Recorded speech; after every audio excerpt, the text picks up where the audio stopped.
तो जी आज मेरी मॉर्निंग कुछ इस तरीके के व्यू से हुई और मैं सुबह सुबह उठी और इतना प्यारा बाहर से व्यू हो रहा था, इतना खूबसूरत मौसम हो रहा था, इतना ठंडा। यू कैन नॉट इमेजिन कि मतलब आप जब रात को सो इतनी सख्त गर्मी हो कि मतलब आपसे सांस न लिया जा रहा और सुबह उठो तो इतनी ठंडी हवाएं, बंदा सोच रहा होता है ये हवाएं कहाँ से आ रही हैं। तो जी ये हवाएं आ रही होती हैं उन बारिशों की वजह से जो रोज रात को हम सो रहे होते हैं और चुपके से हो के सुबह जो है खत्म हो जाती है। और इतने सारी सख्त गर्मी के बाद जो इतने दिनों से गर्मी हो रही थी उसके बाद जब इतना प्यारा मौसम हो तो अल्हम्दुलिल्लाह कहने का दिल करता है। और इसी तरीके से ना हमें अल्लाह ताला का हर वक्त शुक्र अदा करते रहना चाहिए और अल्हम्दुलिल्लाह अल्लाह ताला ने बेशक हमें बहुत सारी नेमतों से नवाजा है। और सुबह सुबह हमारे नेबर्स का ये पपी जो है छत पर आया हुआ था और ये कोई इतनी इंटरेस्टिंग हरकतें कर रहा था कि मैं काफ़ी देर तक तो वहाँ से हटी नहीं। और जब हम सुबह सुबह उठे ना तो हमें जो है नेचुरल चीज़ों पर फोकस करना चाहिए, लाइक प्लांट्स हो गए, जो मतलब घर में तो प्लांट्स ही होते हैं, और पेड़ वगैरह, और या फिर जो लोग बाहर जा सकते हैं वॉक करने वो ग्रीन साइड पर ज़्यादा जाकर वॉक करें।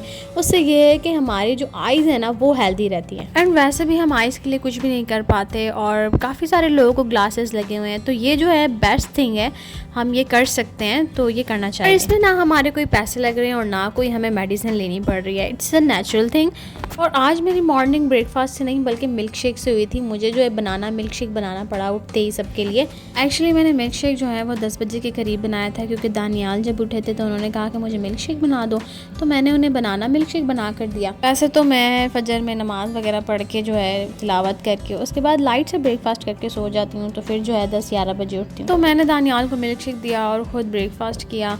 और कल हमने कपड़े धोए थे और इतना ज़्यादा काम था जिस वजह से मैं व्लॉग्स बना ही नहीं पा रही थी। और आज मुझे जो है इन कपड़ों को तय लगा के अलमारी में रखना है और ये काम सच में मेरी अम्मी सुन रही होंगी, मुझे इतना बुरा लगता है, ये मुझसे बिल्कुल नहीं होता, लेकिन कोई बात नहीं। बस इंसान की जब शादी हो जाती है ना तो इंसान को वो काम भी करने पड़ते हैं जो उसने कभी नहीं किए। काफ़ी काम ऐसे हैं जो मैंने अपनी शादी के बाद जाके सीखे, मुझे पहले नहीं आते थे। और इस मामले में मेरी सास ने मेरी बहुत हेल्प की है। मेरी सास बहुत ज़्यादा अच्छी हैं, वो मुझे सिखाती हैं काम।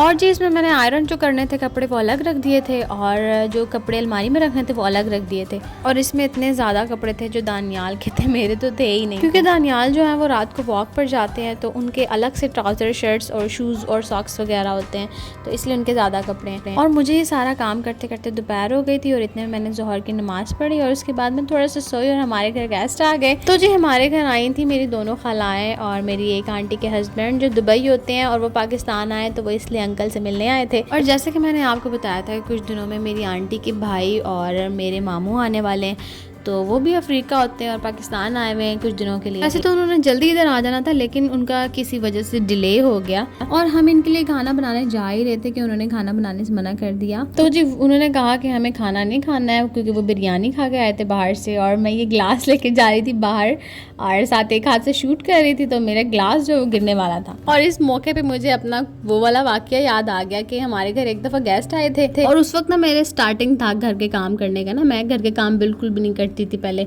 और उस वक्त ना मुझे हर वक्त डांट पड़ती रहती थी कि मैं घर के काम क्यों नहीं करती हूँ। और मैं जो थी ना ऐसी थी कि मैं अपना एक ग्लास भी उठा के किचन में नहीं रखती थी, पहले मैं ऐसी थी। बट नाउ ऐसा लगता है कि मैं शुरू से ही सारे काम कर रही हूँ एंड सीरियसली मैं सारे काम ऐसे कर लेती हूँ, मैं खुद हैरान रह जाती हूँ, यार ये कैसे किया मैंने, यार मुस्कान तुम कितने अच्छे काम कर लेती हो। एनीवेज तो उस दिन कुछ ऐसा हुआ कि जब गेस्ट हमारे घर आए तो वो बैठे हुए थे, तो मैंने कहा कि मैं उन्हें कोल्ड ड्रिंक सर्व करूँगी। तो वो ट्रे कुछ इस टाइप की थी, तो मैंने जो है ना ट्रे के अंदर ग्लास रखे और बड़े मज़े से ना फुल ग्लास उसके अंदर कोल्ड ड्रिंक डाली, और वो ग्लास भी ना थोड़े हैवी थे। तो जी वो ग्लास जो है मैंने ट्रे के अंदर रखे और मैं वो ट्रे लेके गेस्ट के पास गई, और जैसे ही वो ट्रे मैंने गेस्ट के सामने रखी और मैंने इस टाइप से कुछ रखी कि वो नीचे जैसी सरफेस से लगी और सारे ग्लास नीचे गिर गए और सारी कोल्ड ड्रिंक उनके सामने गिर गई। तो जी जो मेहमान आए हुए तो वो मुझे देखे और मैं उनको देखूं कि यार ये मैंने क्या किया। और मजे की बात ये थी कि मैंने ग्लास इतने फुल करके कोल्ड ड्रिंक डाली थी कि पीछे दोबारा लाने के लिए कोल्ड ड्रिंक बची ही नहीं थी, और मेहमानों ने अपनी हंसी को इतने मुश्किल से रोकी थी और मैं इतनी कंफ्यूज हो गई थी उस दिन कि यार मुझसे ये क्या हुआ है। कोई बात नहीं, ऐसे इंसान जो है ना सीखता है, ऐसे ही मौकों पे इंसान को समझ आती है। तो मुझे बड़ी अच्छी समझ आ गई थी कि आइंदा जो है ना ट्रे तमीज से रखनी है। और उसके बाद जो है मेहमान तो अपने घर चले गए थे, लेकिन मेरी अम्मी ने मेरी सही से मेहमान नवाजी की थी। और मेरे साथ इसी तरीके से खाना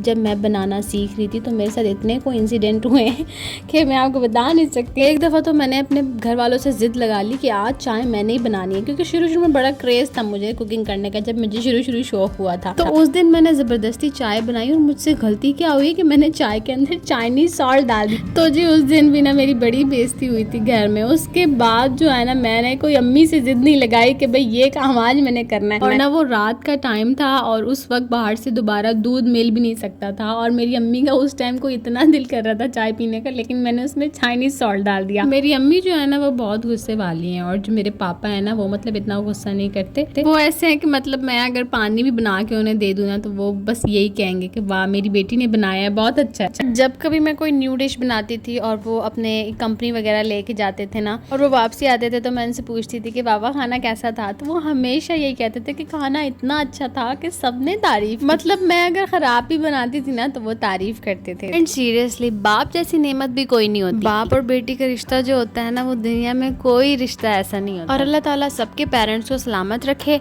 आमीन। और शाम टाइम जो है हमारे गेस्ट चले गए थे और फिर हम ऊपर गए और हमने पानी डालना था जोरों को। तो जोरों को मैंने देखा कि ये इतना बड़ा हो गया। तो जानवर जो है ना वो जल्दी जल्दी बड़े हो जाते हैं और उनकी लाइफ जो होती है ना वो भी इतनी ज्यादा नहीं होती जितनी इंसानों की होती है। And thank you for watching and Allah Hafiz.